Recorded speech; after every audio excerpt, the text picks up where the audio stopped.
बच्चों लाइव दिख रहा है मुझे बताना भाई, मैसेज कर दो जो जो दो लोग देख पा रहे हैं। सर एक बार ऐप पे चेक करके बताओ मुझे कि सर मैं दिख रहा हूँ, मतलब मेरी आवाज़ वगैरह आ रही है।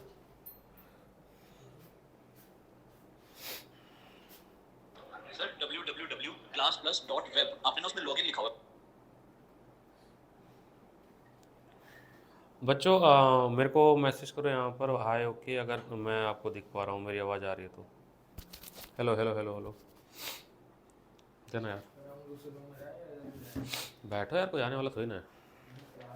वो दे दो लक में जो भी मोटी वाली बुक है।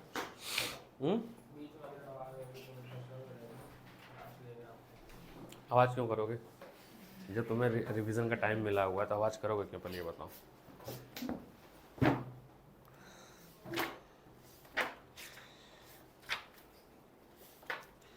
देख लो पावर का छोटा सा topic,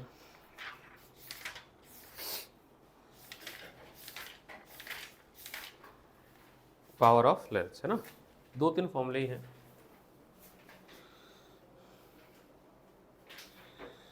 power of lens chat पे लिख सकते हैं ना सर,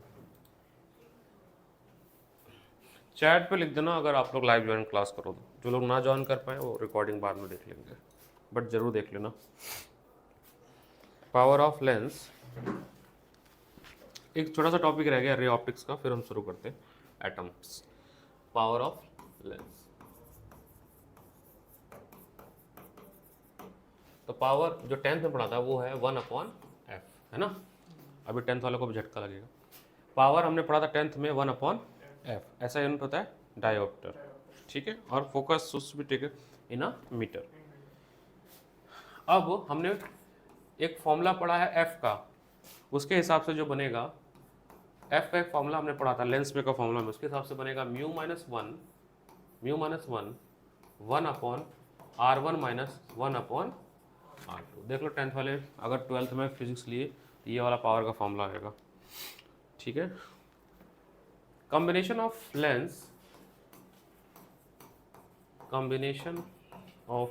लेंसेस, तो मैग्निफिकेशन के हिसाब से बात करें, वैसे कॉम्बिनेशन ऑफ लेंस में जो पावर निकलेगा आपका, पावर जो निकलेगा पी नेट, वो होगा P1 plus minus P2 plus minus dot dot dot Pn। क्यों? कन्वेक्स और कनकेव के हिसाब से। कन्वेक्स का पावर पॉजिटिव होता है, कनकेव का निगेटिव होता है, तो हम रखेंगे यहाँ पर। In term of magnification, in term of magnification, मान लेते हैं कई सारे लेंस है और सबका मैग्निफिकेशन अलग अलग है, ठीक है, M2 M ऐसे करके। तो टोटल मैग्निफिकेशन होता है आपका M is equal to M1 into M2 into M3 dot dot dot dot. So when lenses are used in combined, each lens magnify the image formed by the preceding lens. The total magnification equal to product of magnification of individual lens, ठीक है।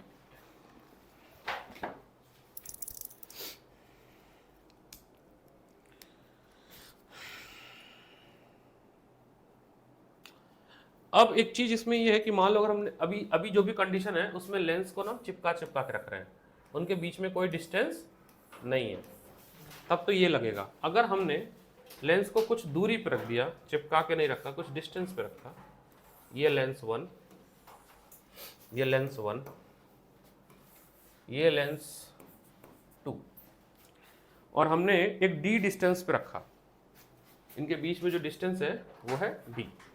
मान लेते हैं इसका power P1, इसका power P2, इसका focal length F1, इसका focal length F2।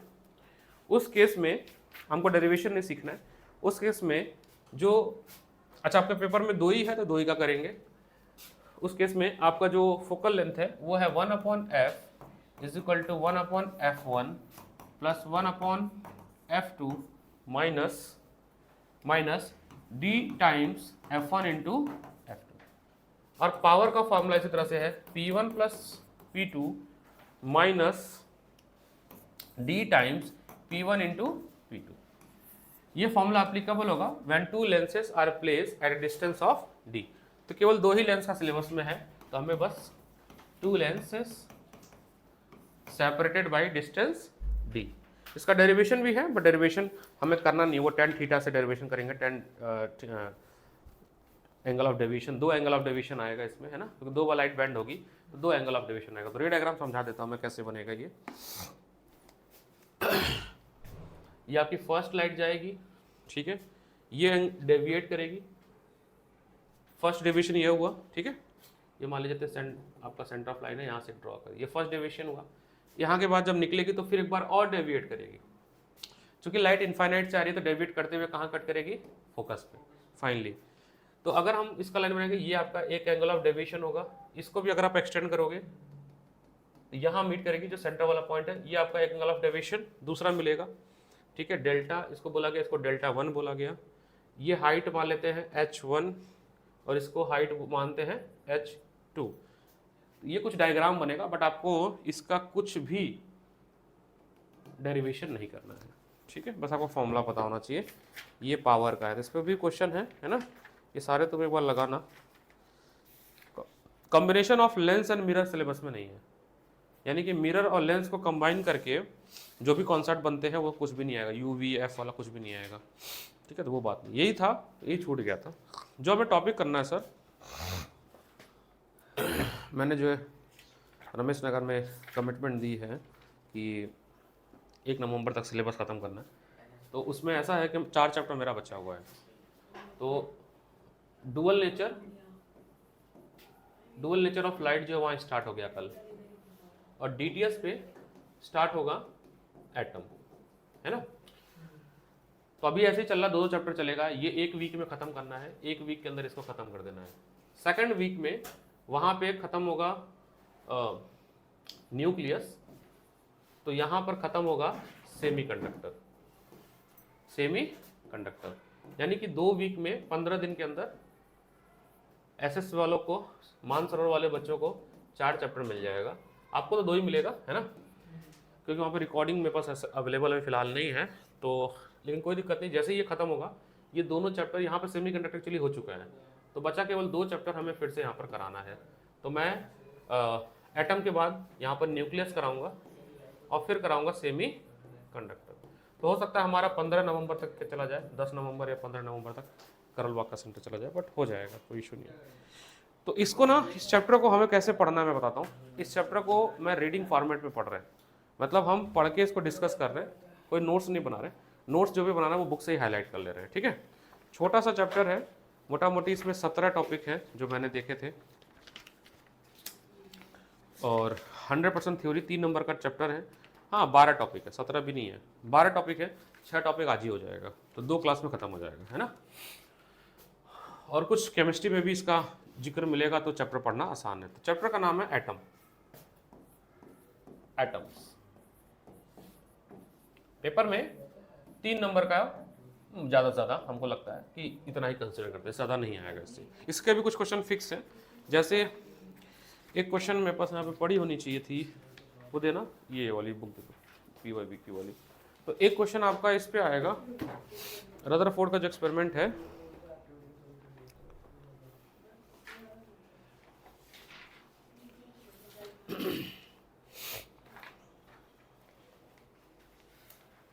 एक तो अभी पढ़ेंगे ना, क्या नाम है इनका, बड़ा टेढ़ा सा नाम है, जाइजर मार्गदर्शन, जो भी है मार्गदर्शन, MARSDN, जो भी है, इनका नाम ही नहीं बोल पा रहा हूँ मैं।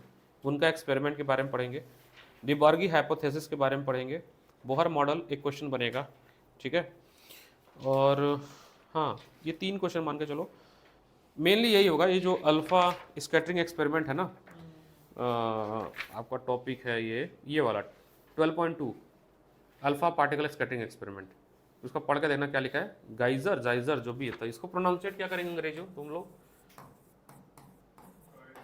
क्या पढ़ेंगे इसको, गाइजर, मिक्सर ग्राइंडर लग रहा है ये, और एक है आपके इसमें, तो इनके नाम पे ना एक्सपेरिमेंट है। तो ये वाला फिक्स क्वेश्चन है, आता ही है, 3-4 बार आ चुका घुमा घुमा कर, ठीक है। तो एक ये क्वेश्चन फिक्स है। रदरफोर्ड मॉडल की काइनेटिक एनर्जी का जो डेरिवेशन है, और टोटल एनर्जी का जो डेरिवेशन है, और बाइंडिंग एनर्जी का जो डेरिवेशन है ना, ये वाला क्वेश्चन एक फिक्स है। Using the Rutherford model of atom derive the expression for total energy of electron in hydrogen atom, what is significance of total negative energy possessed by the electron. 2014 में question आया था। एक तो energy वाला question है।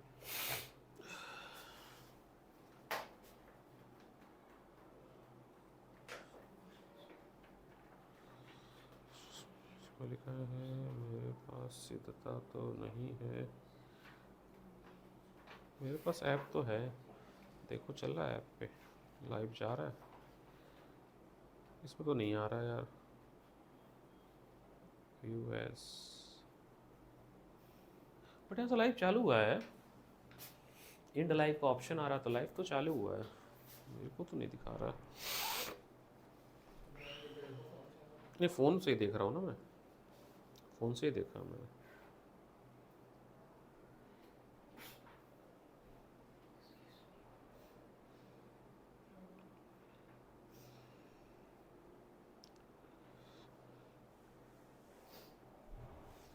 छोड़ो जाना, फालतू में वॉइस नोट भेज रहा हूँ, जिसको गर्ज होगा वो देख लेगा, बताना जब है नहीं तो रिकॉर्ड तो ही जाएगा, अपलोड हो जाएगा रिकॉर्ड होने के बाद। हाँ जी, तो पहला वर्ड है थॉमसन मॉडल ऑफ एटम, जो कि फेल हो गया है ना। थ्योरी के लिए पढ़ लेते हैं। थॉमसन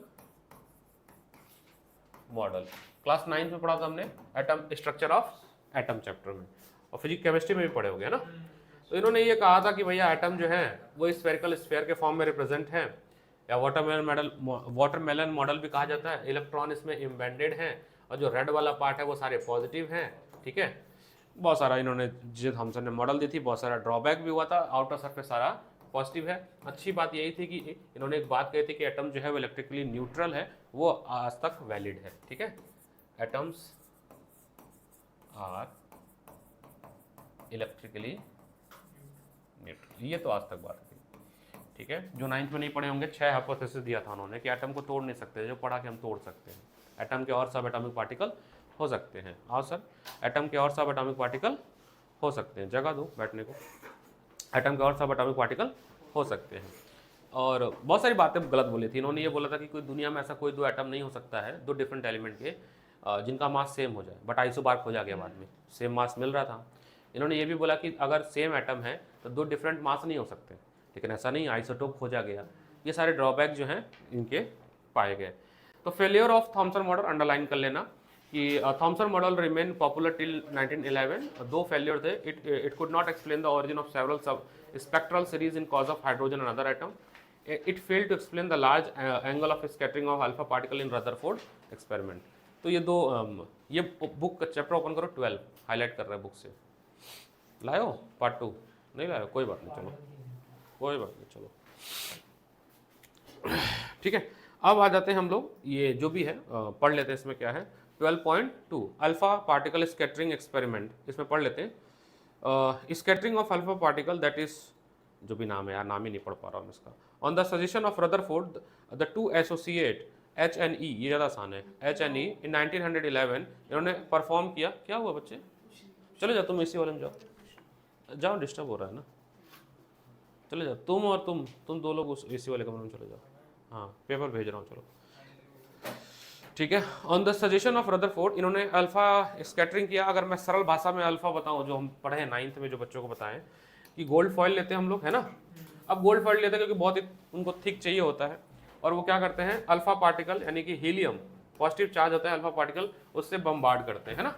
तो देखते हैं कुछ सीधे निकल जाती हैं, ठीक है, कुछ लाइनें सीधे निकल के यहाँ पे स्क्रीनर रिसीवर लगा लिया, कुछ जो है डिफ्लेक्ट हो गई अपने रास्ते से, ऐसे गई, और कुछ लाइट एवरी 12,000 जो है रिट्रैक हो गई अपने सेम रास्ते पे। ये हमने 9th क्लास में पढ़ा था।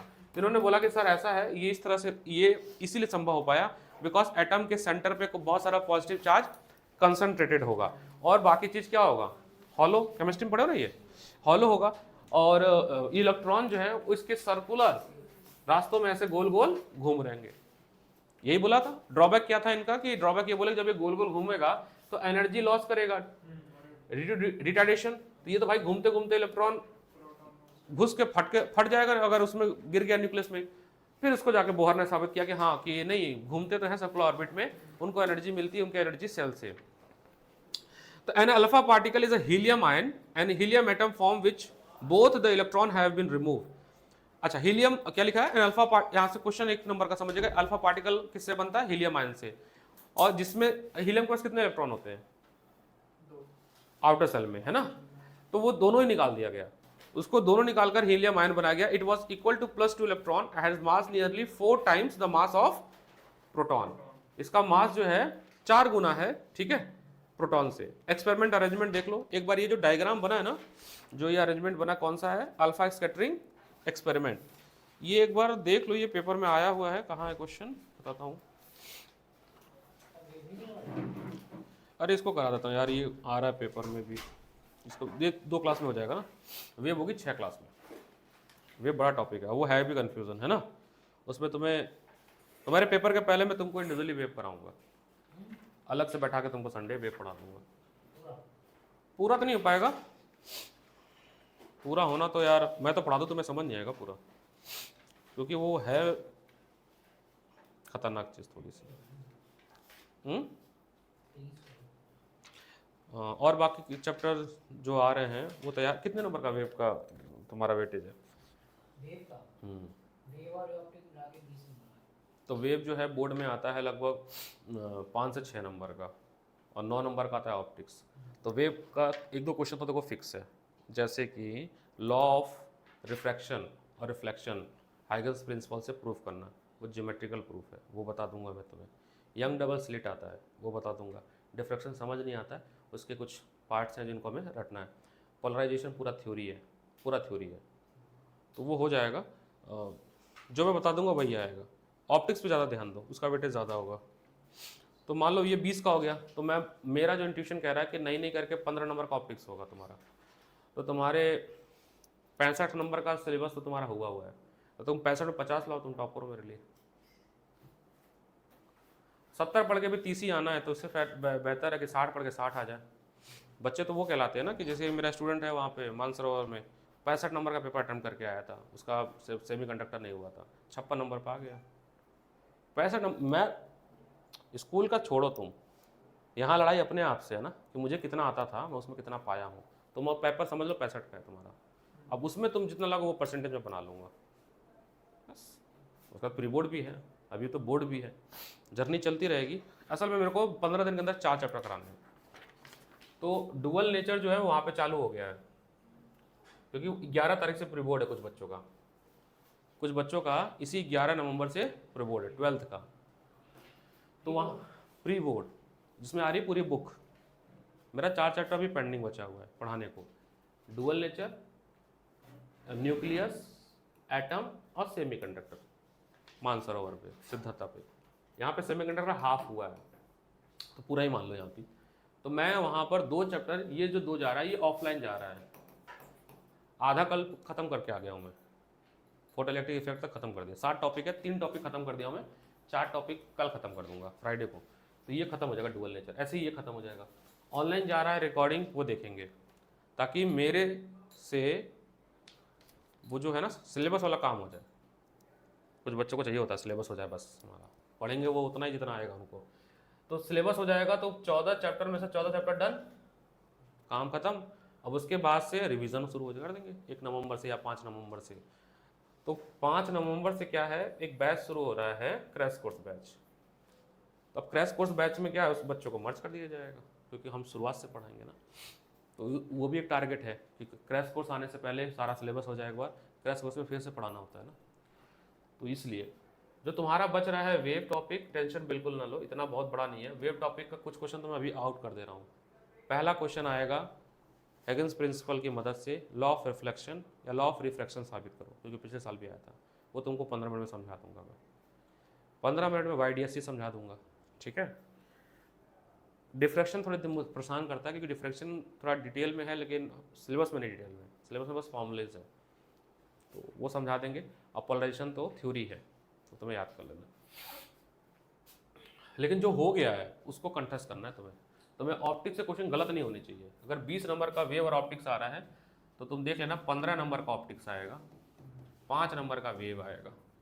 वेव से होना होगा तो एक केस स्टडी आ जाएगी, जहाँ तक मेरा पेपर का जो पैटर्न, लास्ट का भी उठा के देख लेना, बोर्ड का पैटर्न। लेकिन ये 15 में से 15 होना चाहिए।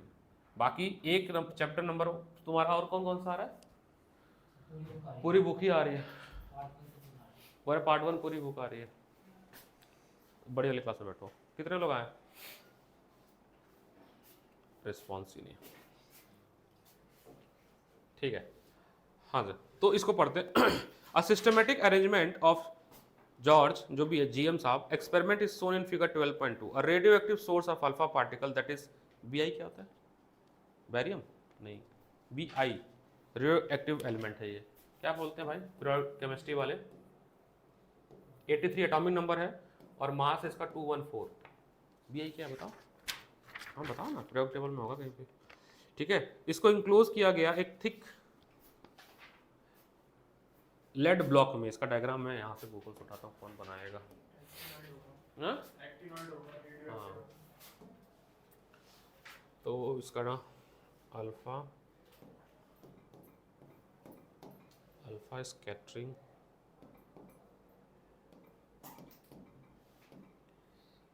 Experiment setup.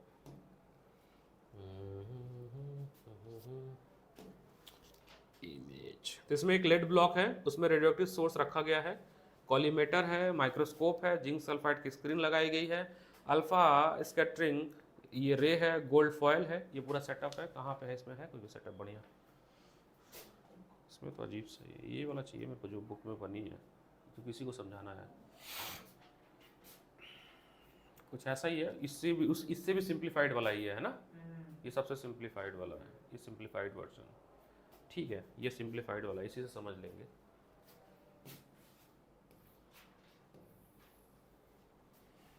क्योंकि ये एक्सपेरिमेंट आना चाहिए आपको, क्योंकि ये आएगा पेपर में और ये आया हुआ है क्वेश्चन। अभी मैंने देखा था यहाँ पे क्वेश्चन आया हुआ है, नहीं होगा तो केस स्टडी फॉर्म में आ जाएगा, और क्या है ना, तो पता होना चाहिए इस एक्सपेरिमेंट के बारे में। तो क्या हुआ पढ़ते हैं। A thick lead block provide a narrow opening, इसमें देखो बना हुआ है। The alpha particle from this source are columulated into narrow beam through the narrow slit. The beam is allowed to fall a thin gold foil of thickness 2.1 into 10⁻⁷ meter. The alpha particles scatter in different direction are absorbed with the help of rotatable detector. हाँ अभी कुछ काम देना मेरे को, दे रहा हूँ काम। मटेरियल देना लर्निंग राइटिंग के लिए, दे रहा हूँ मैं। Rotatable detector which consists of zinc sulfide screen and microscope. Whenever alpha particles strike the screen, it produces tiny flash. जब भी अल्फा पार्टिकल बम उस पर गिर रहा है तो एक चमक दिख रही है ना? Which is viewed through the microscope. In this way, the number of alpha particles scattered at the different angle can be counted. The whole apparatus is enclosed in a evacuator chamber to avoid scattering of alpha particle by air molecule. Chamber के अंदर रख दिया गया ताकि हवा का कोई इसमें छेड़खानी ना हो। ऑब्जर्वेशन क्या देखने को मिला? वैसे तो हमें सिग्निफिकेंट रिजल्ट याद रखना है। ऑब्जर्वेशन ये देखने को मिला 12.3 में एक ग्राफ प्लॉट किया गया है। ग्राफ क्या है? एंगल, आपको हर बार अल्फा पार्टिकल का एक डिफ्लेक्शन मिला और ये बनाया गया number of particle versus angle, number of particle versus angle का बनाया गया है। तो इसमें देखो कि जैसे जैसे नंबर ऑफ पार्टिकल बढ़ रहे हैं, अरे मतलब घट रहे हैं, पहले से 10⁻⁷ था तो एंगल 20 डिग्री हुआ, यानी एंगल जो डिफ्लेक्शन ज़्यादा मिला वो मिला, नंबर ऑफ पार्टिकल डिक्रीजिंग हो रही है ना? 10⁻⁷ तो ज़्यादा हो गया ना। एक्सपेरिमेंटल डेटा के हिसाब से 10⁻⁴ इलेक्ट्रॉन जब निकले तो लगभग 20 डिग्री के आसपास जो है आपको एंगल मिला, और 80 डिग्री एंगल तब मिला जब 10⁻² इलेक्ट्रॉन स्कैटर किए। क्या हुआ? A graph drawn between scattering angle and number of जो भी alpha particle scatter at the angle theta from very large number of alpha particle. The above graph reveal the following fact. क्या क्या fact है? Most of alpha particle passes through the gold foil and suffer only small deflection. मतलब तो 9th में भी था ना कि जगह खाली थी तो बहुत सारे सीधे निकल गए, ज़्यादा डिफ्लेक्शन हुआ नहीं। ज़्यादा डिफ्लेक्शन यानी ये कह सकते हो कि 10⁻⁷ इलेक्ट्रॉन जो निकले, ज़्यादा इलेक्ट्रॉन 0 डिग्री पे निकल गए। देखो ना, कोई डिफ्लेक्शन नहीं हुआ, है ना? दूसरा क्या देखने को मिला? कुछ अल्फा पार्टिकल जो हैं लगभग 8000 में से एक 90 डिग्री पे डिफ्लेक्ट हो गए, 90 डिग्री पे डिफ्लेक्ट हो गए। कुछ अल्फा पार्टिकल जो हैं वो 180 डिग्री पे वापस आ गए। कुल मिला के जो हम एकदम सरल भाषा में 9th में पढ़े थे उसका ये कॉम्प्लेक्स एक्सपेरिमेंट है, मतलब ये मेन एक्सपेरिमेंट था, वहां से कंक्लूजन निकाला गया कि कुछ सीधे निकल गए और कुछ वापस आ गए। तो क्या समझ आया? सिंपल, सिग्निफिकेंस में 3 पॉइंट है, अगर आपको निकले को आएगा तो यही है कि अल्फा पार्टिकल पास होते हैं यानी कि एटम के अंदर बहुत सारा स्पेस खाली है।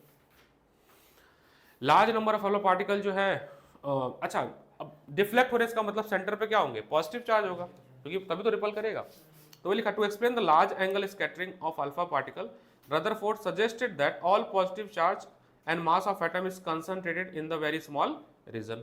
The nucleus is surrounded by a cloud of electron which total negative charge is equal to the total positive charge on the nucleus so that atom has whole electrically neutral. ये 3 point आपको theoretically लिखना होगा, underline कर लेना तीनों point,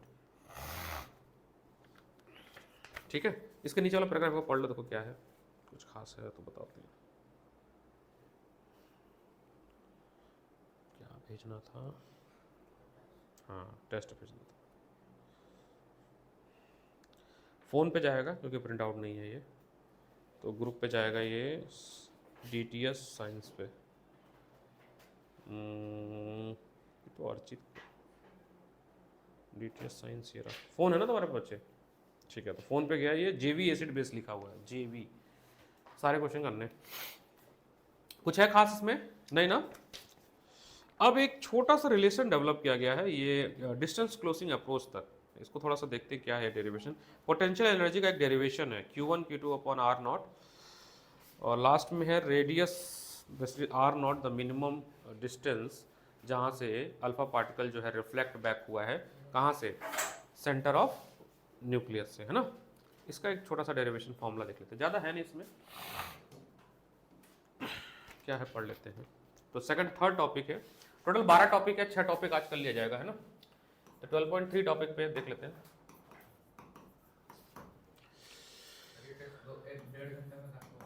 ज़्यादा बड़ा है, 70 MCQ है, तो चलो 2 घंटे में कर लेते हैं, 3 घंटे ले लो। अप्रोच यहाँ से न्यूक्लियर साइज का एस्टिमेट लगाया गया, अनुमान लगाया गया, रिलेशन जो आया इसका डेरिवेशन हमें करना है।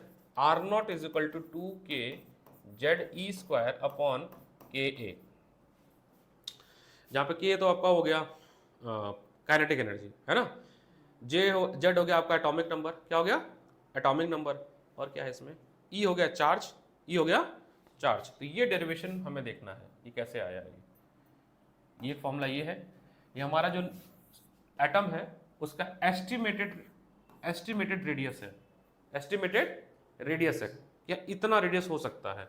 दूसरा फॉर्मूला है 4K ZE square MV square, मतलब काइनेटिक एनर्जी का फॉर्मूला दिया गया, तो 2 ऊपर चला गया।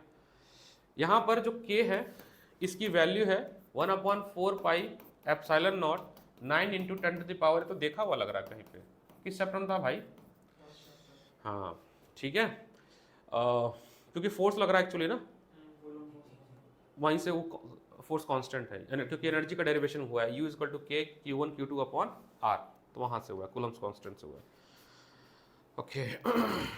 तो चलो देखते हैं कैसे आया डेरिवेशन, ये पढ़ते हैं सर। द डिस्टेंस ऑफ, इसको पढ़ के ये चैप्टर जो आने वाले 2 चैप्टर एटम और न्यूक्लियस हम ऐसे ही पढ़ेंगे, इसको रीड करके समझ लेंगे, बुक के थ्रू पढ़ेंगे इसको। Has shown in figure 12.5, suppose an alpha particle of mass m and initial velocity v moves directly toward the center of nucleus of an atom. Has it approach the positive nucleus, it experience coulombic repulsion, force लगेगा ना, coulomb force, क्योंकि same जा रहे हैं, alpha भी positive है और ये भी यहाँ पर जो बैठा हुआ है वो भी क्या है, पॉजिटिव है, और पॉजिटिव चार्ज यहाँ से जा भी रहा है, अल्फा भी कैसा है, पॉजिटिव होगा। एक सर्टेन डिस्टेंस के बाद क्या होगा, फोर्स लगेगा उसको back side, coulombic repulsion and it kinetic energy get progressively converted into electrical energy, और जो काइनेटिक एनर्जी है वो कन्वर्ट होगा किसमें, इलेक्ट्रिकल एनर्जी में, क्योंकि मूवमेंट ऑफ पॉजिटिव चार्ज में से। At a certain distance R0 from the nucleus alpha particle stop for a movement and then began to retrace at the path, एक minimum position होगा, ये बोला गया R0, जिसके बाद अल्फा पार्टिकल आगे नहीं जा पाएगा, वापस जो है जहां से आया था रिट्रैक हो गया अपने रास्ते पे रिपल्सन की वजह से, and that is it scattered through angle at 180 degree, 180 degree से ये रिट्रैक हो गया अपने रास्ते पे। The distance R0 is called distance of closest approach, मतलब रेडियस के लगभग, मान लो अगर इसका रेडियस R है, क्या है, तो R0 लगभग r के बराबर। At the distance r0, the entire initial kinetic energy of alpha particle get converted into electrostatics potential energy। अब पोटेंशियल एनर्जी का ना डेरिवेशन हम पढ़ चुके हैं, ये होता है Q टाइम्स दोनों चार्ज, अगर दो चार्ज हैं और उनके बीच का डिस्टेंस, उनके बीच का स्क्वायर नहीं होता, केवल डिस्टेंस होता है, ठीक है। तो यहाँ पर हम मान लेते हैं कि Q1 जो है वो हमारा हीलियम है, कहीं बैठो बड़े पास में, और Q2 जो है मान लेते हैं इसका एटॉमिक नंबर, जितने इसमें चार्जेस भरे हुए हैं, जितने इसमें चार्जेस भरे हुए इस एटम के, हाँ जितने इसमें है, ठीक है। तो इस हिसाब से अब देखो, अब 2 लाइन का डेरिवेशन अब हो जाएगा, अब इसके बाद कुछ नहीं है नाउ। तो U is equal to energy is equal to K times Q1 Q2 upon R nought मान लेते हैं जहां तक जा रहा है, ठीक है। अब सारी वैल्यू पुट करते हैं, K टाइम्स Q1 की जगह रखेंगे 2E, Q2 रखेंगे ZE अपॉन R नॉट, क्योंकि हीलियम का चार्ज जो है वो 2 इलेक्ट्रॉन के बराबर है। Z मतलब पूरा एटॉमिक नंबर, कितना एटॉमिक नंबर है, जितना एटॉमिक नंबर उतना चार्ज होगा, मतलब सोडियम का 11 है तो 11 इंटू E है ना। इसको सॉल्व करा गया, okay. By the conservation of energy, अगला स्टेटमेंट देखना, लिखा है by the conservation of energy this electrical energy जो कन्वर्ट हुआ है, इलेक्ट्रोस्टैटिक्स इलेक्ट्रिकल एनर्जी, ये इक्वल होगा किसके, kinetic energy of alpha particle, kinetic energy of alpha particle. तो और काइनेटिक एनर्जी क्या होता है, half mv square, half mv square. मान लेते हैं v वेलोसिटी से अल्फा पार्टिकल मूव कर रहा है, लेट अज्यूम करते हैं कि जो अल्फा पार्टिकल है वो v वेलोसिटी से मूव कर रहा है। सो अब यहाँ से दोनों को इक्वेशन को, ये इक्वेशन नंबर 1 और ये इक्वेशन नंबर 2, इनको इक्वल किया जाए तो half mv square is equal to k times 2z e square r not, है ना। अब इक्वेशन यहाँ से r नॉट का बन सकता है ना, देखा जाए तो यहाँ से r नॉट को सिंप्लीफाई कर सकते हैं, सब कुछ इधर उधर ट्रांसफर करके। तो r नॉट का फॉर्मूला बना 2kze स्क्वायर अपॉन ka, जो पहला हम चाह रहे थे, है ना। तो आपका जो फर्स्ट डेरिवेशन हम चाह रहे थे ये वाला, है ना, वो अचीव हो गया। ये एक आपका इस चैप्टर का पहला फॉर्मूला आया, इसको लिख लो, नोट कर लो या बुक से पढ़ लेना, मतलब लिखना क्या, मतलब बुक से पढ़ लेना, 1 सेकंड दे दो बस। अरे आप तीनों मैन को टेस्ट दे दो।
अब यहाँ पे in one of the Rutherford experiment alpha particle energy is 5.5 mega electron volt are use. कई बच्चों के पास फोन नहीं है, जो नहीं है घर जाएंगे, बुक है उनके पास फुल मार्क्स, 5 बजे 4 बुक भी लिखा है मैंने, अगर बुक लाएंगे तो बुक से दे दूंगा, बुक अगर लाएंगे नहीं तो फिर नहीं, बुक होगा तो घर जाएंगे, तब तक इनको हम बुक बना के देंगे, खो देते हैं बुक ये, ठीक है।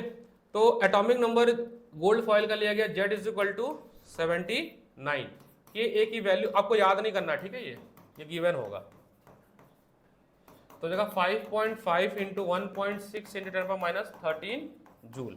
तो आर नॉट में जो वैल्यू रखा गया है, सुनो ये भी याद नहीं करना है, वैल्यू रखा गया तो ये आया है 413 इंटू 10 माइनस 14 मीटर, लगभग 41.3 एफएम क्या होता है, हाँ फर्मी मीटर, है ना, ठीक है। तो ये होता है 10 माइनस 15 मीटर के बराबर। कितना होता है, 1 फर्मी मीटर होता है 10 माइनस 15 मीटर। तो ये लगभग एक्सपेक्टेड रेडियस जो है आपका गोल्ड फॉइल के एटम का देखा गया। पढ़ लो एक बार ये क्या चीज है, इम्पैक्ट पैरामीटर। ना ना डेरिवेशन नहीं आएगा, ये याद रखना है फॉर्मूला। डेरिवेशन सिलेबस में ही नहीं है, डेरिवेशन तो सिलेबस में ही नहीं है, डेरिवेशन सिलेबस में नहीं है, ये तो बस हमें पता होना चाहिए, ठीक है। इम्पैक्ट पैरामीटर है ना, the scattering of alpha particle from a nucleus depend on its distance of closest approach nucleus और an equivalence length is called impact parameter. अच्छा, ये डिफ्लेक्शन कह रहा है कि जो लाइट है जो हमारी जैसे ये न्यूक्लियस है, ठीक है, ये न्यूक्लियस है, मान लेते हैं न्यूक्लियस के सेंटर से एक लाइन लिया हमने, जो लाइन हमारी डिफ्लेक्ट करेगी, जो हमारी अल्फा पार्टिकल डिफ्लेक्ट कर रही है, वो जो मिनिमम डिस्टेंस होगी जहां से डिफ्लेक्ट करेगी, सेंटर के मिनिमम डिस्टेंस होगी जहां से वो डिफ्लेक्ट करेगी, उसको हम लोग बोलते हैं इम्पैक्ट पैरामीटर, स्मॉल बी से प्रेजेंट करते हैं। क्या पढ़ते हैं इसको, इम्पैक्ट पैरामीटर। क्या बोलते हैं, इम्पैक्ट पैरामीटर। यहां से एक लाइन ड्रॉ किया गया, तो ये आपको थीटा है कि कितने एंगल से डेविएट की है। ये भी किससे निकलेगा, एक्सपेरिमेंट निकलेगा, है ना। इसका भी एक फॉर्मूला है, केवल फॉर्मूले जानने हैं। इम्पैक्ट पैरामीटर का फॉर्मूला है 1/4 pi epsilon nought z e square cot theta by 2, आपको कहीं पर भी डेरिवेशन नहीं करना है, अपॉन के, दैट इज काइनेटिक एनर्जी। इसका इस के जगह पे आप रख सकते हो हाफ mv स्क्वायर। पढ़ लो इसको।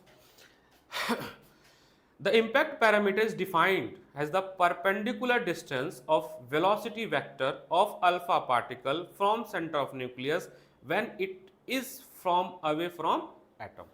तो perpendicular है ना, ये रहा velocity vector v जिससे जा रहा है ये, है ना, उससे perpendicular बनाया आपने जिस पे ये डिफ्लेक्ट कर रहा है, ये सेंटर से लाइन बनाई हमने। From experiment one can notice the following point: for large impact parameter the repulsive force experienced by alpha particle is v। अब जितना दूर जाओगे, मान लो यहाँ पर आ गए तुम, यहाँ से गए, ये आपका मान लो b2 है, क्या है, b2 है, तो b2 is greater than b1, simple सी बात है। इसकी वजह से इस पे यहाँ पर फोर्स कम ही तो होगा, दूर चलेगा ना, इनवर्सली प्रोपोर्शनल होता है, 1/r के होता है, स्क्वायर वो होता है वो भी, और ये ज्यादा फोर्स फील करेगा क्योंकि इसका इफेक्ट यहाँ पे ज्यादा होगा, common sense. the small impact parameter repulsive force is large। चलो ठीक है, तो थीटा भी क्या होगा, अगर हम थीटा की बात करें तो मान लो थीटा 1 और ये थीटा 2 है, तो थीटा 1 बड़ा होगा थीटा 2 से। ऐसा रीजनिंग के लिए क्वेश्चन आ सकता है, इसलिए हम डिस्कस कर रहे हैं। For head on collision, head on collision का मतलब टकरा कर वापस जाना।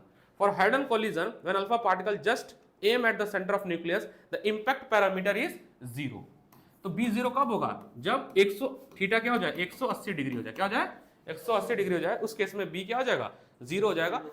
Thus, the shape of trajectory of scattering alpha particle depend on the impact parameter and the nature of potential field। Rutherford ने कुछ एक्सपेरिमेंट किया, मतलब जो भी मैथमेटिकल ऑपरेशन किया, उसके बाद एक फॉर्मूला बनाया जो हमने यहाँ लिख दिया है, ठीक है। ये फॉर्मूला बस याद रखना। इसमें जो भी क्वेश्चन आएंगे जैसे एमसीक्यू वगैरह में 1 नंबर में क्वेश्चन आ सकते हैं, ठीक है, और कुछ खास नहीं आएगा। This scattering experiment provide a method for investigating the nature of force involved। 4 topic पढ़ लिया हमने। अब अगला अगेन लिमिटेशन से यार पढ़ लो, है ना, ऐसा नहीं है कि नहीं पढ़ पाओगे, एक बार लेकिन पढ़ लो क्लास में ही अभी पूरा। Rutherford model of atom and it's limitation पढ़ लो, थियोरेटिकल क्वेश्चन है। 12.5 टॉपिक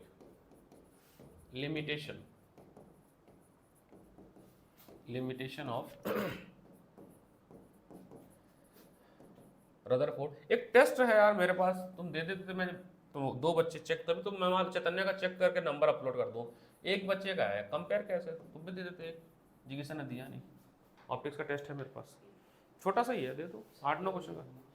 पिछली क्लास में भी नहीं दिया था, तुम पता पिछली क्लास में ऑप्टिक्स प्रैक्टिस कर रहे थे जब आए थे 7 बजे। सर अभी तो क्लास है 5 बजे। इसकी तो बड़ी क्लास, इसकी क्लास लड़ जाती है, ये तो होता ही है। चलो पढ़ लो एक बार ये लिमिटेशंस पढ़ लो, कोई बात नहीं। चलो अगली बार तो 5 बजे है ना, चलो जान थक जाओगे यार तुम, वापस बुलाना तुमको ठीक नहीं है। फिर मैं बुला लेता 7 बजे, रहने दो, विकास सर भी नहीं रहेंगे फिर दिक्कत हो जाएगी, मैं भी नहीं रहूँगा। अगली क्लास में दे देना, ठीक है। ऑप्टिक्स का एक टेस्ट दे दो, छोटा सा ही है 10 क्वेश्चन का।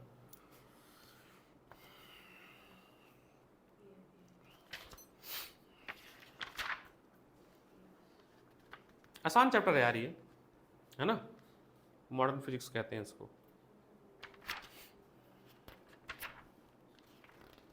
नवंबर तक सिलेबस खत्म कर फिर करते हैं रिवीजन।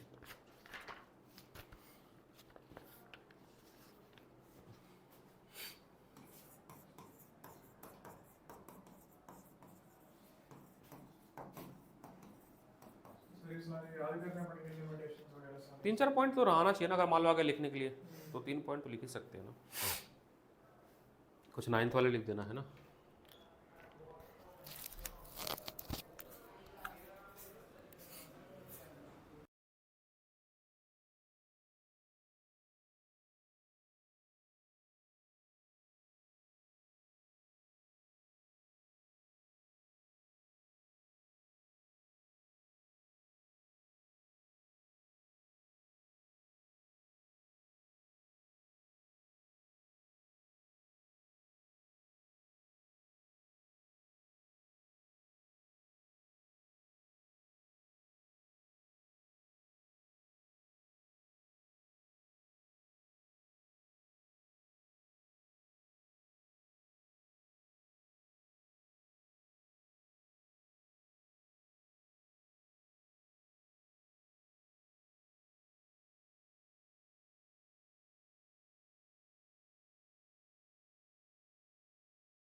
एग्जाम्पल के साथ ही तो पहला फॉर्मूला आपका बना काइनेटिक एनर्जी वाला लिखा हुआ है यहाँ पर, हाफ mv²।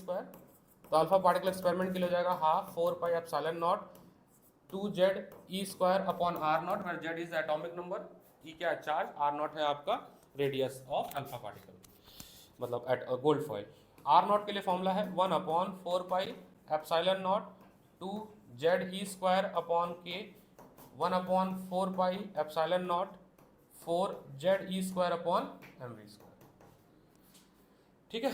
और ये जो b इम्पैक्ट पैरामीटर, इसका नाम था इसका, हाँ इसका फॉर्मूला है आपका 1/4πε0 z e² cot θ/2 k। और एक और फॉर्मूला है 1/4πε0 z e² cot θ/2 half mv², है ना। आर नॉट और बी को मीटर में लिया जाएगा, काइनेटिक एनर्जी जूल में, वेलोसिटी मीटर पर सेकंड में। इसके हिसाब से आपके 1 2 3 4 5 6 एग्जाम्पल बनते हैं और 7 इन टेक्स्ट क्वेश्चन बन रहे हैं। ख़त्म करो लगा के इसको आज अभी ऑन द स्पॉट। तो 6 एग्जाम्पल और 7 क्वेश्चन अभी कर लो। 6 एग्जाम्पल कुछ नहीं है यार, फॉर्मूला बेस है, और 7 इन टेक्स्ट क्वेश्चन। सबसे इजी चैप्टर है। 4 चैप्टर इसलिए बनाया गया ताकि हर बच्चा पास हो। 17 नंबर का चैप्टर है ये। 4 चैप्टर 17 मार्क्स के हैं। डुअल नेचर, एटम, न्यूक्लियस, ये मिलाकर होते हैं 12 नंबर, और सेमीकंडक्टर होता है 7 नंबर का सेमीकंडक्टर। तो सोचो 15 दिन के अंदर कोई पढ़ना चाहे तो 15 दिन में 19 नंबर आ जाएगा। अभी हम 15 दिन का टारगेट ले चलो, 15 दिन में करा। तो मैं लाइव रोक रहा हूं बच्चों, मैंने 5 टॉपिक कवर किया है, पेपर दे रहा हूं, यहीं बैठ जाओ, यहीं बैठ, जगह है। 5 टॉपिक कवर किया मैंने एसएलओरा से। आप लोग पढ़ के आएंगे, मैं कल ऑफलाइन क्लास में इनमें से कोई भी टॉपिक आप लोगों से पूछ सकता हूँ। साथ ही साथ वंस और बाकी बच्चे टोटल ये 13 क्वेश्चन आपके नोटबुक में होना चाहिए। कल मुझे 13 क्वेश्चन नोटबुक में दिखाओगे मुझे। जो लाइव में नहीं देखे रिकॉर्डिंग देख लेना। इसको रोक रहा हूँ मैं। जैसा कहा था मैंने 3 क्लास में कराऊंगा इसको। 5 टॉपिक आज करा दिए, 5 अगली क्लास में करा दूंगा और 5 अगली क्लास में। तो ये खत्म हो जाएगा। टोटल 12 टॉपिक ही है इसमें, तो हो सकता है आने वाले 2 क्लास में ये खत्म हो जाएगा। है आसान है ना? अगर मैं बोलूँ कि इंपॉर्टेंट क्वेश्चन पी और बी का मैं सिर्फ इस वाले किताब से बता देता हूँ। देखो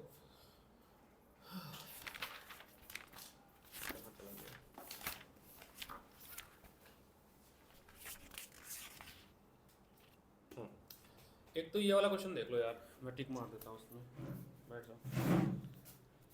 44 है, मतलब उसको लगाने के बाद ऊपर लगा लो। 44 हो गया, वो लगा लो पहले, पहले वही लगा लो, एसएलआर लगा लो पहले।